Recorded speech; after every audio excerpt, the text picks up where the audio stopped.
Très bien, ouais. Aujourd'hui, je vous présente le mode de aimant qui ajoute essentiellement des aimants dans eTail. Et qu'est-ce que cela nous permet?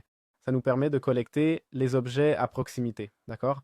On peut équiper l'aimant dans la main gauche et en plus, il y a des fonctions dans le serveur de config ou basiquement dans le fichier de config qui nous permettent de modifier le comportement de cet aimant, d'accord?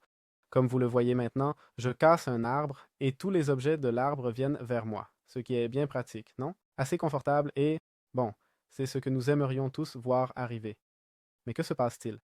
Regardez, regardez, regardez, regardez. Oh, quel plaisir, quel plaisir. Alors, que pouvons-nous faire? Tout d'abord, pour l'obtenir, nous allons sur Item Magnet. Comme vous voyez, 66 000, 77 000 utilisateurs environ. 3 boutons. Obtenir le fichier et le sauvegarder dans le dossier Hightail, qui se trouve dans Roaming. C'est-à-dire, on fait Windows R, on écrit AppData. Dans AppData, ce dossier s'ouvre, on va dans Roaming, on cherche ital et dans le dossier ital, User Data, et on le sauvegarde dans le dossier Mode.